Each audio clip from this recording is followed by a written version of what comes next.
Okay, it's Wednesday evening in the province of Israel, and I am again recording slash streaming. Um, Still unsure about the format, still unsure about the content,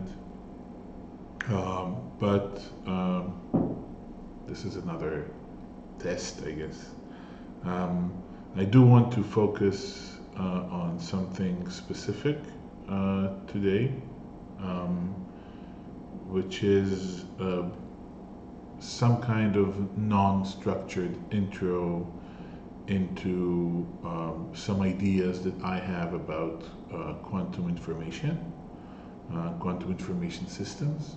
Uh, this is not an intro to quantum computing. This is not a scientific primer or some kind of discourse around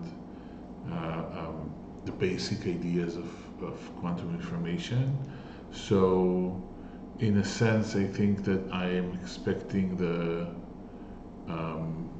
people who are watching this to either have some prior knowledge of what quantum computing and quantum information is, or just, bear with me. I'm not sure exactly how well thought out this is. I haven't prepared anything. These are just, some ideas that I have in regards to what this is. Maybe I'll start with, some initial, thoughts, or rather initial background. And then just some things that I thought about that I want to kind of put out there. So I'm not a scientist. I'm not a physicist. I've never been part of academia. Most of my professional life has been centered around software development, classic software development, working on more dynamic, less strict environments, such as the web and mobile. I have never worked on, hardware or even like ASIC or any kind of, EPROMs and stuff. And so it's really high level software development. Obviously, all classic. I came into these ideas of quantum computing and quantum information when I read Richard Feynman's lectures on computation, which I did because I was interested in what he had to say about the classical side of computation. And it's a series of lectures that are bound in a book that I highly recommend to anybody who's either interested or definitely working in software development. Very, very interesting ideas, presented wonderfully. I love Richard Feynman. And there's a chapter there about quantum computation where he tries to approach the subject of simulation, of like simulating a real world phenomena that is quantum by nature, which is something that he did as a physicist, specifically under a field called quantum electrodynamics, which is something that he developed. And the quantum phenomena that he observed showed a challenge for classical computers because of the way that it was represented and the way that representation translated into computational effort. So again, not to go into that but too deeply, but based on the number of particles, the computational effort grows exponentially, very, very quickly. So computers could simulate one particle and maybe two, but as soon as you get to 3, 4, 5, 6, it becomes a monumental task. Definitely for the time that Feynman was working on his, he was giving those lectures. But even nowadays, even with the advancement of classical computation, which grows at an exponential speed, so every 2 years, again, Moore's law, like roughly every 2 years, we get double the computational power available to us. But the thing is that every particle you add to the system also, again, very roughly doubles the computational power required. And so what you get is that every 2 years we can add another particle. So if we want to actually manage systems that have billions of particles, we're going to have to wait billions of years if this graph actually keeps on going, which is a question. Can we keep on multiplying the computational power that's available? So even if we can, we're going to have to. It's not feasible. So basically, what he said is, in order to understand or to compute quantum phenomena, we need something that he called a quantum computer that can simulate those quantum phenomena in a way that is not exponentially expensive as is classical computers. This is, again, this is how I got introduced into the subject. This is 96, 97, 98, because it took me 2 years to read that book. But it's like, it was interesting, it was fun to read. I knew a little bit about quantum mechanics as an amateur, so it was eye-opening, but I kind of dismissed it. I didn't think that this would be something that's going to be relevant, for me in my life. And over the last few years, there has been a lot of activity around the subject, with scientists actually succeeding in building small-scale devices that can do what Feynman was talking about in his ideas. He's not the first, by the way. There's that honor goes to a different person. It's this subject. It's definitely not the last that kind of elaborated on this and found ways to model quantum behavior using systems that hold quantum phenomena in them, which is, I think, kind of where I'm going, because the idea that he had was, hey, if we want to simulate this, we actually need to have this. We need to have quantum in a box. We need to take that weird behavior, and I'm going to talk about that weird behavior because this is kind of what I want to talk about today. We're going to take that weird behavior and we're going to sterilize it. We're going to put it in a box so that we can play with it, right? And by playing with it, by confining this behavior to a specific set of rules, we can actually decide what it is that we're simulating, and then we can simulate all kind of different phenomena and get good results. And this is perfect. This is good. This is working, right? Not working very well because it's just a few years of actual machines that we have, and we are moving forward very quickly in this field as well.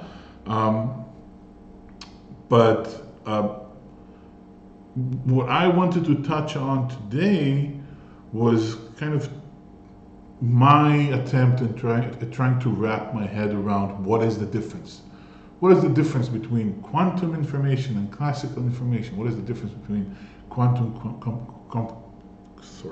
computation and classical computation? And it's really, like, again, I'm going back to Richard Feynman. Richard Feynman famously said, if you think you understand quantum mechanics, you don't understand quantum mechanics. And it's a beautiful sentence which translates into, it's not something that you can understand. It defies human understanding. And he used to talk about marveling at, the way nature works and figuring out how to kind of cling to the phenomena and understand parts of the phenomena without really understanding the underlying principle, without really understanding the underlying framework that makes this. And Richard Feynman did his work in like the second wave of quantum mechanics science. He came after the huge giants like Dirac and like Pauli and like Niels Bohr, and there's many more, right? So this is like the turn of the century, and Richard Feynman started his work in the. One second, I have to pause. 1 second. Hey, sorry, there was somebody at the door. So where was I? So Richard Feynman came into the scene, I think 1930s was when he got his PhD, early 40s, and that's kind of where he kicked off. And these physicists that came before him already really struggled with trying to come up with some kind of explanation, some kind of framework for understanding, how to consolidate the results of the experiments that they were doing with human logic and human rationale and the way that we perceive the world. And again, I'm not going to dive into this, but what I wanted to touch on today was one aspect that, again, I've come to understand as differentiating between what we call the classical world and what we might call the quantum world. And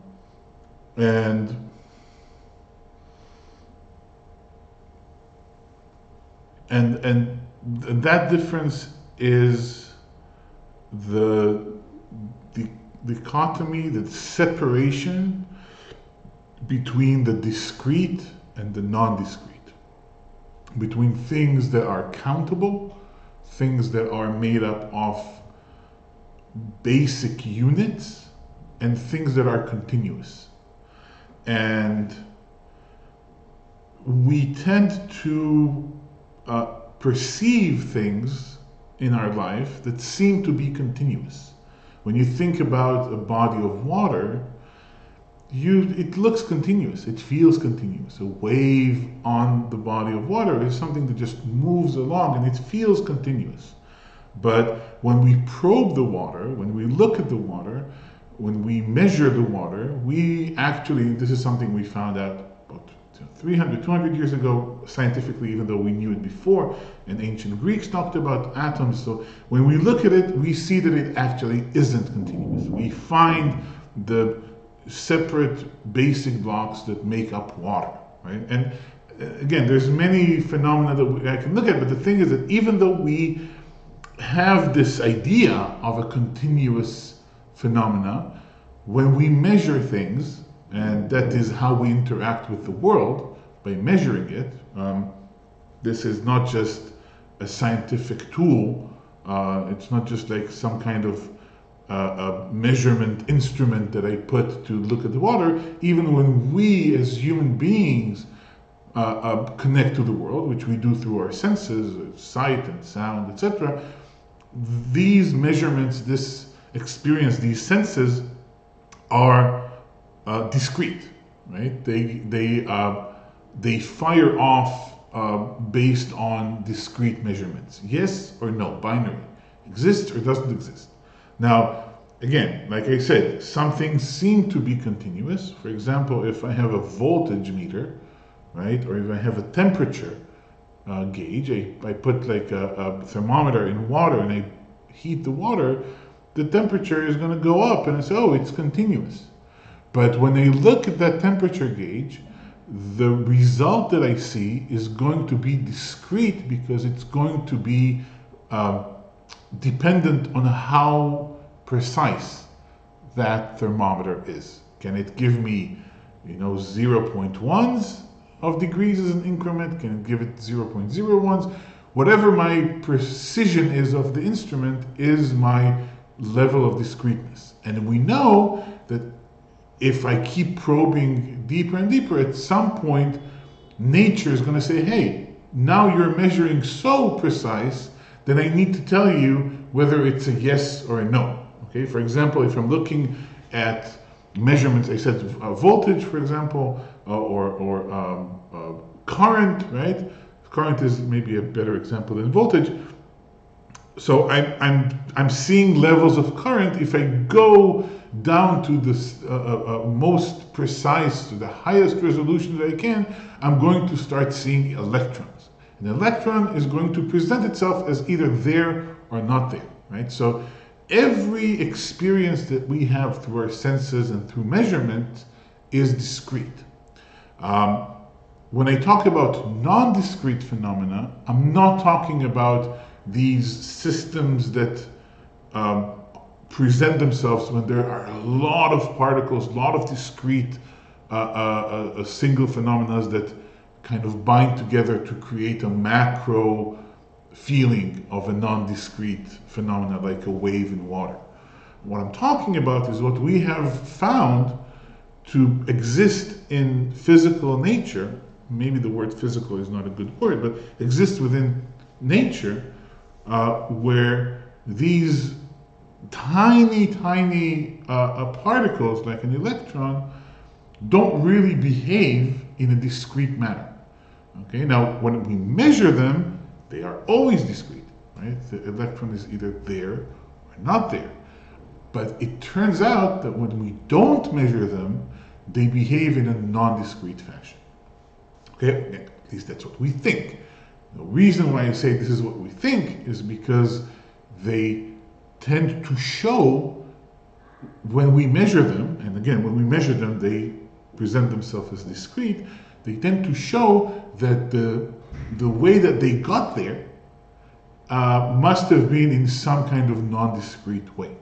Okay, and again, and the example that the popular example is the double slit experiment, where you have one electron, and that electron moves through some kind of barrier that has two slits, and gets measured on the other side where there's a screen that measures electrons, and obviously you shoot one electron, you measure one electron, and that electron goes into one singular place because it's one electron. But the thing is, when you have two slits that the electron can go through, the pattern that emerges, meaning you shoot many electrons one after the other, the pattern that emerges shows that something we call interference, which means that it behaves like a wave. Okay, and again, I'm not going to go into this. There's many videos on YouTube and stuff that you can see what this means, and people smarter than me explain how this happens, or explain again what it looks like. But again, this is something that I've been kind of trying to come to grips with, and I think that this for me is one of the key points, that there is some non-discrete facet of reality, one that we cannot measure because our measurement is always discrete, but one that is nonetheless affecting our measurements and affecting our discrete reality. And this is where quantum computation, and this is where the idea behind quantum information comes into play. So I, again, need to take a break. This is, again, nobody's supposed to be watching this, so this is just for myself and for testing. But I will continue a bit later, probably in about a half an hour and an hour. But this is what I want to talk about. I want to talk about what it means, this discrete versus non-discrete, continuous versus discrete, and what it means in terms of information. So see myself later. And I'm back, I think. Hello. So back to what I was talking about. So I am not going to discuss, at least not today, um, how we are building quantum information systems, and what that means in terms of access to that information, definition of that information, and how we extract that information.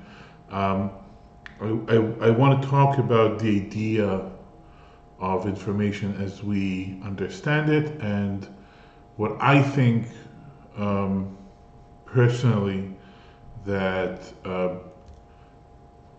quantum information or continuous information or non-discrete information means. Like I said before, everything we measure is discrete, and everything we sense is discrete. And so that's all the input that our brain receives is discrete input, right? Every time our senses feed us information, that information is in discrete form, or at least it has a discrete manifestation at the point of sensing, right? So if it's an eye, a photon hits the eye, it is a photon when it hits, meaning that at the moment of hitting, it is manifesting as a discrete particle, and in the sense that there is either a photon or there isn't a photon, right? It's not like something that's there's no superpositioning, there's no wave-like behavior at the moment of impact of the photon on the retina. So there is a discretization of information as it comes in. There's also a discrete definition and discrete manifestation of information when it comes out. So whether it's, again, all of our output is just muscle movement. That's all we can do, really. The only thing the brain can do is move muscles. And these muscles, the movement of these muscles is created by a discrete action, meaning that the muscle can be moved or not be moved. And when the muscle is moved, it is moved with a discrete amount of energy that is sent to the muscle. So that's the at the low level of the way we output information. There's a discrete nature to that output. And maybe even more interestingly, cognitive information, meaning stuff that we express, is also discrete. So for example, the words that I'm using right now are discrete. I choose to either say a word or not say a word. When I have an idea, I translate that idea into a specific word that I want to use, and I output that word. So the word that is being output, whether it's by voice, whether it's written, is going to be a discrete, right? There's this finite number of words, and I choose one of them to use. And I use the term translate, and I think that is something that's really important. Meaning that if I tell someone, if I tell you, tell myself, to think of a country, there's an interesting argument about how that works, and there's an interesting kind of thought process about choice. How do you choose? Until you choose a country, how do you choose a country? And obviously the choice is much narrower than the number of country that exists, much narrower than the number of country that you actually know.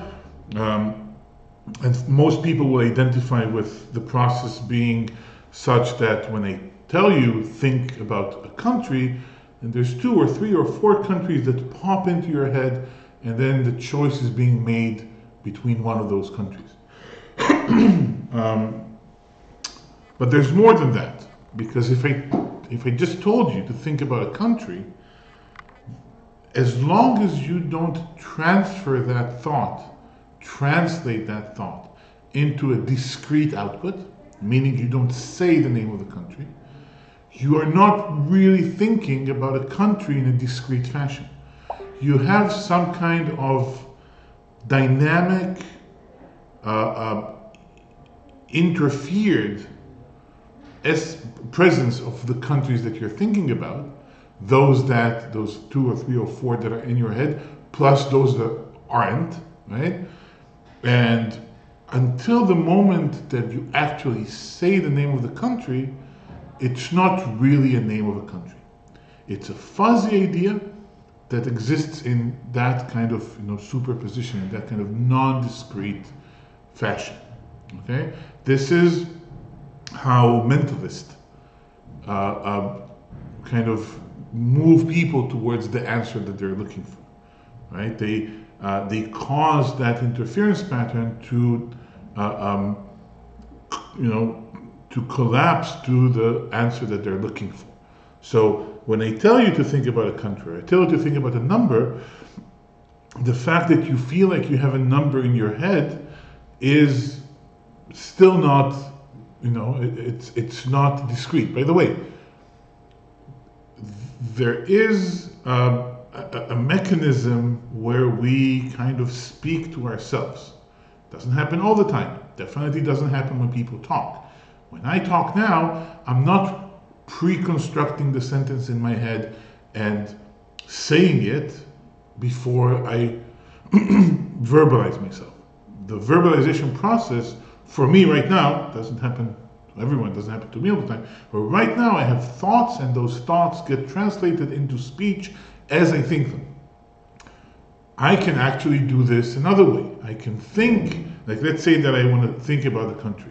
So I'm thinking about a country, and now I can kind of fix my thought and say, this is the country I'm thinking about. I have a name. I can repeat the name for myself in my memory, and it has a much more coherent statement, right? If the country that I'm thinking about, and I'm actually changed it maybe 3 times since I started saying this sentence, but now I have a country, right? And I'm thinking about that country, and I can kind of hear the sound of that country in my head. And there's a country that I'm thinking about that's almost definite, but it's not, because I haven't said it yet, right? So until the moment that I actually say the name of the country, it's still fuzzy, right? And for me, that is a good analogy to what is the difference between information that we have in the classical sense, which is, either what we call analog information, which can be a painting, or it can be, a sonnet by Shakespeare, or it can be like some music that somebody plays on a guitar, on a classic guitar, which again is analog in the common use of the term, but is discrete, right? It's a discrete form of information, and obviously digital information, right? The stuff we have on computers, which is obviously discrete because it's only made of zeros and ones. By the way, this is one of the reasons why computers are so good at analyzing information, analyzing human information, making sense of it, storing it. Yeah, and it took some time, but the digitization of information is just about what we call resolution of sampling, right? So as long as we keep the resolution of sampling high enough, we can contain that information. What is known as lossless, lossless capturing of data. And again, if you take something like sound, you can say, well, sounds are vibration in the air. How can you capture that sound in a lossless manner? And the way we do this is that we capture the sound in a resolution that is higher than the resolution that our ears can hear. Now, there is an argument that I think is valid that when you pluck a guitar string, that the vibration of the string, even though the string is made of particles, and this entire system, or for example, what I said at the beginning about the wave, right? So even though the wave is made of particles, or the vibration of the string is just particles interacting with each other, there is some non-discrete information that is contained within this, But then anything that measures this, anything that can hear that sound, anything that can experience the sound, which is compression and decompression of molecules of air, is actually doing a discrete measurement. Okay, so classical computers and classical ways of measuring information are all discrete, right? They save that information in a discrete fashion, and they deal with this discrete information. And we have a very powerful, very impactful theory of information, which was heralded in large by Turing and Church, which describes the way that this information can be processed, that computation can be done on that information. And just to clarify, when I say computation, so computation is basically three things, which is assuming that the simplest register, the simplest piece of information is a bit, is 0 and 1, right? And everything can be actually represented by zeros and ones. And again, a half is obviously not representable by zeros and ones because it's a half. But the way you represent half is, for example, you can represent half as the process of dividing something by 2. Okay, again, never mind. I'm going into something as well. But computation is the ability to read a register in a way that is consistent, meaning that the register says 1, and I read it a second later and it still says 1, and I read it an hour later and it still says 1, and I read it 1,000 years later and it still says 1. Obviously, this is different mediums have different fidelity, but the idea is that the fidelity of the medium needs to be very consistent over the period of time in which it's supposed to be consistent.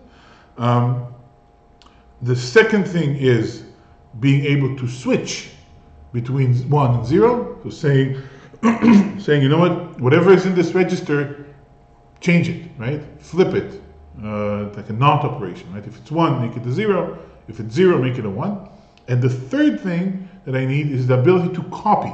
To say, hey, I have one register here, let's call it register A, and I have one register here, let's call it register B. I would like you to take whatever is in register A and copy it over to register B. And these three simple things are computation. Everything can go into this. And classical information, right? So again, it's obviously a bit more complicated, but the idea is that these three relatively simple operations can define the entirety of what computation can be. Anything that is computable is computable by these three things under something that's called a Turing machine. Again, never mind. But this is about discrete information. This does not really touch or has any significance on information that is non-discrete. Okay, you cannot do any of these in a piece of information, in a entity of information that is non-discrete.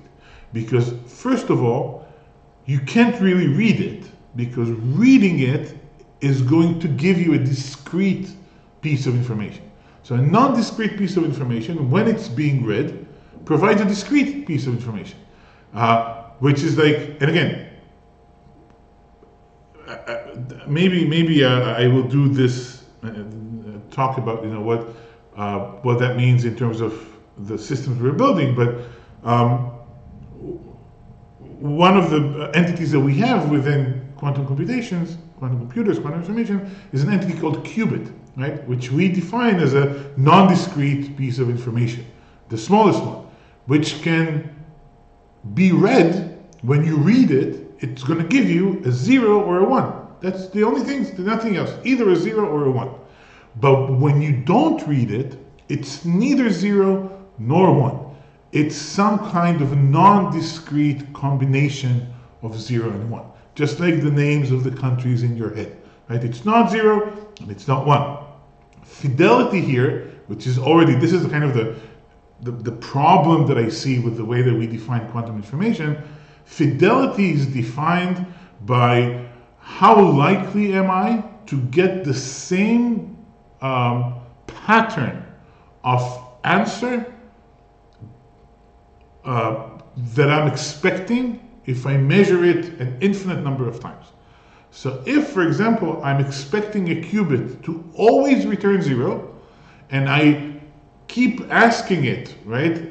What are you? Just to be clear, not keep asking it. So I have a process that creates a qubit, right? That holds that non-discrete information, which again is something that needs to be discussed. But once it's in that position, I'm saying now that it's in this position, I'm expecting it to always return 0, always show me 0 when I measure it.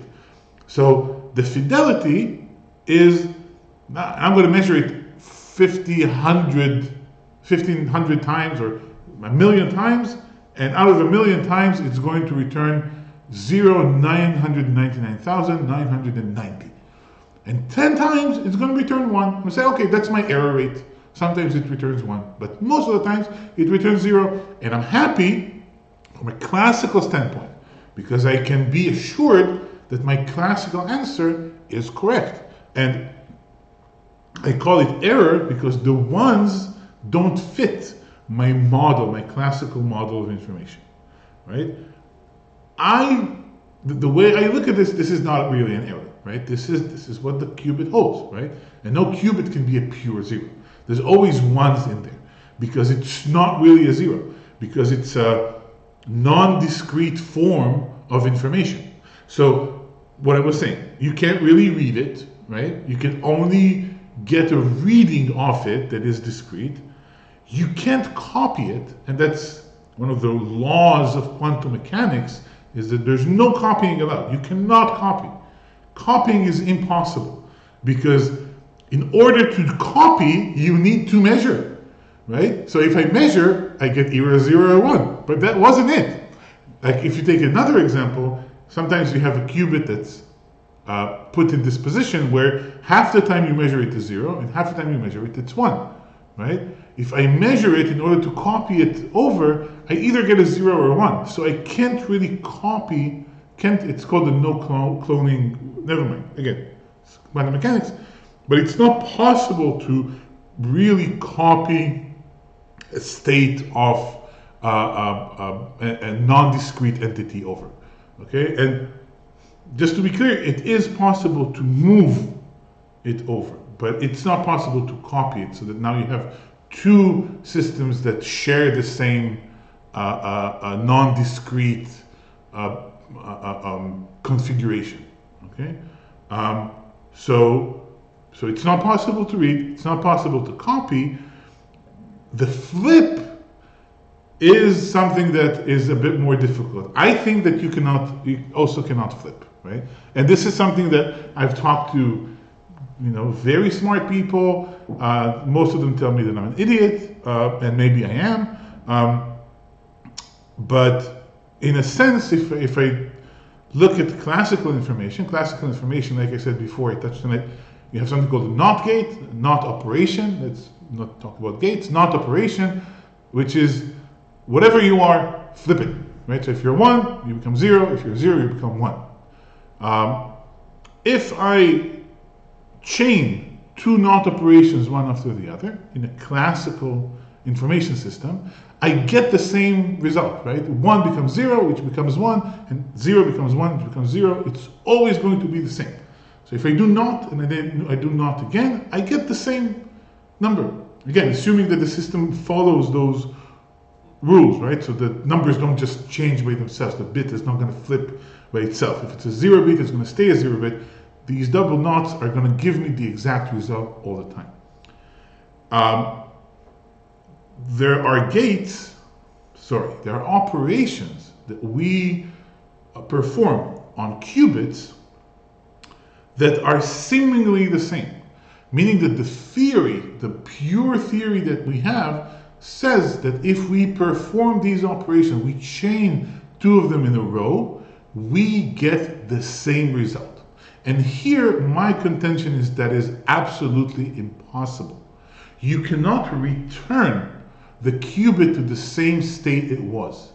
Okay, if you look at what I talked about error rates, right? But the fact that that qubit, when you measure it, sometimes it will measure as 0, sometimes it will measure as 1, even though it's supposed to be 0, right? You put it in a state that's supposed to be 0, and you get some errors. You get 1 in 1,000 or 1 in a million. You get errors, right? The change that you perform on the qubit, the chaining of these two operations, and again, for those of you who know, a little bit about quantum circuits, a double Hadamard, right? Double Hadamard gate. With Hadamard is, never mind what it is, but it does a change on the qubit. If you do it twice, you are, based on the theory that we are using to build these systems, the logic behind it, the qubit is supposed to return to its original state. And my contention here is that because the system contains non-discrete information, as long as you don't measure it, the changes that the system goes through are all accounted for. The qubit that has gone through these two operations now has a history of these two operations that affects its essence, affects its non-discrete form. Okay, so I think that's probably enough for now. I don't know. But this for me, the essence of what this information is, and what this information holds, is, paramount to this difference, right? Between the information that we have been gathering as humans ever since our cognition has come into play, and probably even before, and information that is not discrete information. That I think, again, I might be completely wrong, but I think that if you examine the way that we experience our subjective reality that's behind the senses, right? This metaphysical entity that thinks and wills and has a self definition and a feeling of a free will, that is the closest place that we can point to as containing or holding information that is not discrete. And I think that is it for today. So whoever's going to watch this, I hope you enjoyed. I'd be happy to hear comments or just curses or whatever, and tell me that I'm an idiot and explain to me why. And I'll see you next time. See ya. Bye.